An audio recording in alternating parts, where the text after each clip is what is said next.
What's up, everybody? Dom P, not to be confused with Dom. So this is very late. This is a very late reaction to the NBA Finals Game 1, where the Warriors whooped up on the Cleveland Cavs. Now, my prediction was that the Cavs were going to win. In hindsight, obviously, hindsight's 2020.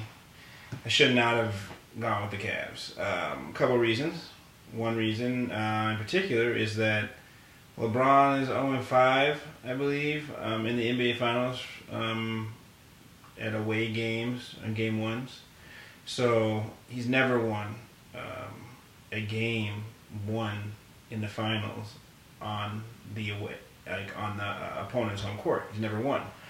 And I don't know why I didn't really think about that, but I know that. But I should expect that trend.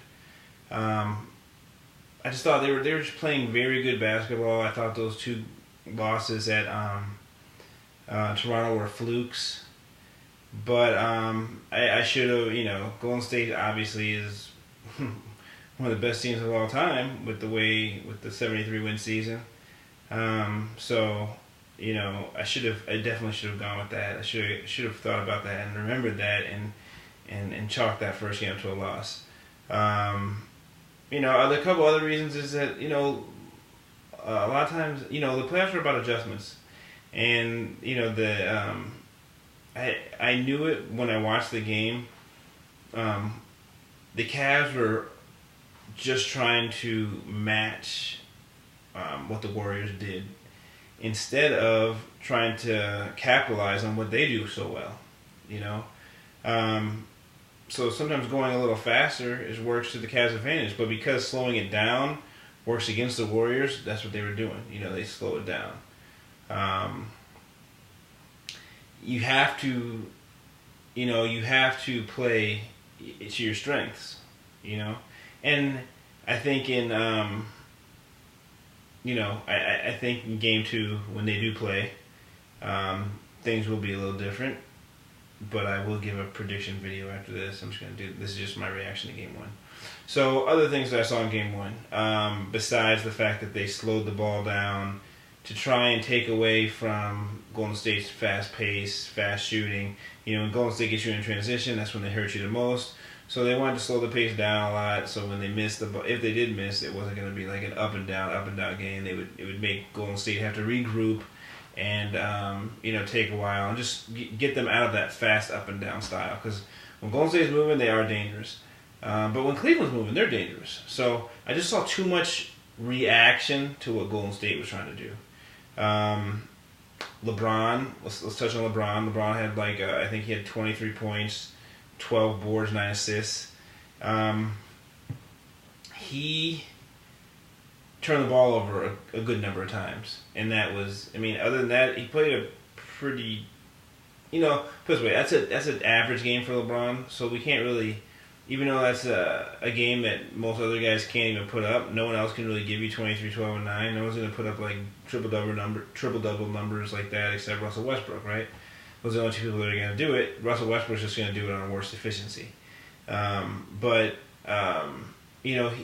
was just an average game for him, with a bunch of turnovers, so it was not a very good game for LeBron, and that was the whole thing. They had a lot of turnovers, and that's what really hurt them. And then obviously, the bench scoring for Golden State was ridiculous. Sean Livingston, backup point guard, he was the MVP for the game that game, and then Andre Iguodala, he played well as well. Draymond probably had hit one of his best games in the playoffs. Well, actually, obviously that first series, I think he had he had a 40-point game against the Blazers in which they lost, which was obviously a real good game for him. But for the win, he finally kind of came out of it, and he played a good all-around game. He had he pretty much did everything. So I saw that. One thing they're gonna need to do, in my opinion, just reaction I have, is they need to put LeBron on whoever the best player is in their squad. If LeBron doesn't have to carry the load and get 45, 50 points, if they're going to rely on other guys to score, then that's great. Then LeBron has to be put on the best guy to shut him down because LeBron can D up anybody still. You know, people have been talking about how his defense, isn't what it was and all that. And anytime I've seen him try to lock someone down, that person ends up passing it because they can't do anything. So, the few times LeBron was on Curry, Curry couldn't do anything. And Curry didn't really do anything the whole game. He had 11 points, I believe. I think he was like 4 for 15 shooting or something like that, something bad. They can D up Curry. So they can D up Curry, they can D up Clay. They did that. They just got killed by the bench.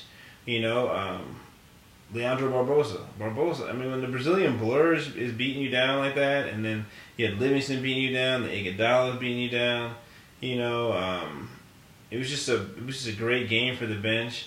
Horrible game for Cleveland bench. They did nothing. They had like maybe 9-10 points, something like that. But it was like a 45 points for the the bench for the Warriors bench, and like 10 points for Cleveland. It's not, you can't win like that, But they did a great job on Dre. They did a great job on Clay. Sorry, great job on Clay. Tongue twister. And they did a great job on Curry. Kyrie, a little inefficient. He was inefficient. He took too many shots. I don't have the numbers in front of me, but not after the shots. Took too many shots, didn't get enough points for how many shots he put up. And same with LeBron. LeBron, I think, was like 9 for 21. I mean, that's not, it's like 45%, a little bit below 45%, like 41 probably, 41% probably. LeBron isn't a 41% shooter, a 43% shooter. LeBron's a 50% shooter. So, you want LeBron right at around 50% shooting minimum, especially in the playoffs. And then, like I said, the turnovers for LeBron were bad. But, the Cleveland bench has to step up. And Golden State just needs to keep doing what they're doing.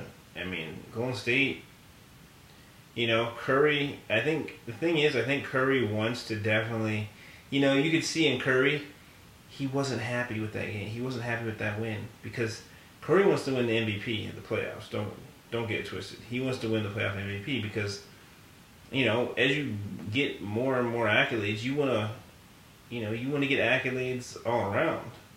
You want to get an MVP of the playoffs, or MVP of the finals, and MVP of the season. So right now, Curry's not happy with just winning.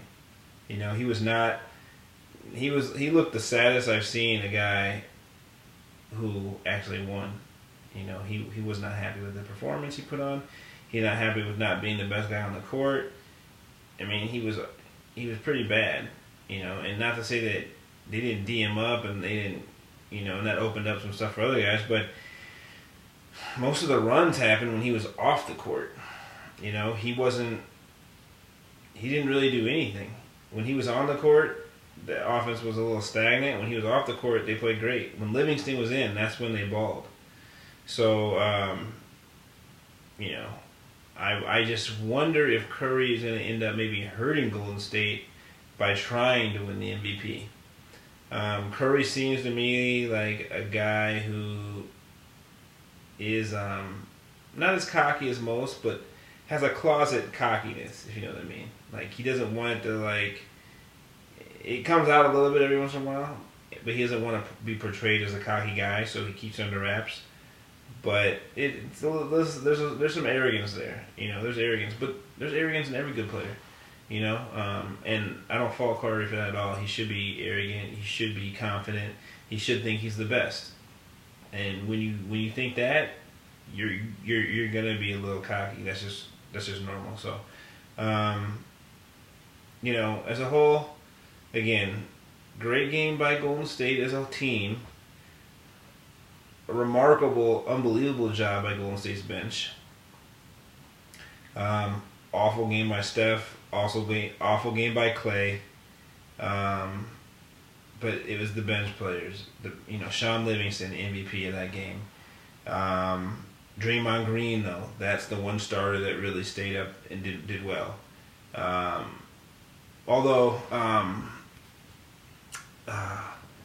he wasn't the only starter. I can't remember his name now. But their starting small forward, he was hitting shots too, and his name is just eluding me right now. I don't have my stuff up, but he did really good. And then Andre Iguodala played well, and Leandro Barbosa played well. So those are the guys that you're getting. Those are the guys that did good. Everyone else didn't really do too much, but that was enough. When your bench puts out 45 points, you're in good shape. And then for the Cavs, the entire bench was garbage. J.R. Smith, come on, I need to see you more. J.R. needs to step up. Love Kyrie and LeBron. I mean, you guys need to step up, but at least they were there. At least they contributed and put up numbers.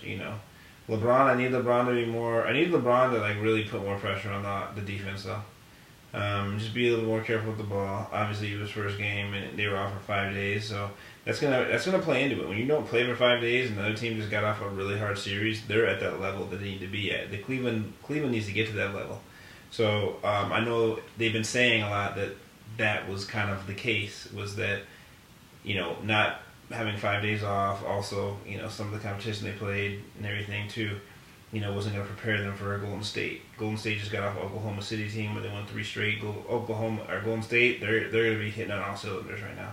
So again, LeBron played well, Kyrie played well, Love played well. Everyone else has to basically step up. Everybody else has to do more. Everyone else has to play better defense. And then Coach Lou, hopefully they looked at the film and are making the proper adjustments. I'm counting on Lou. I think he will do a good job and come up with a little bit of a game plan. So, hey, we'll see what happens. And I'll have a prediction video coming up right now.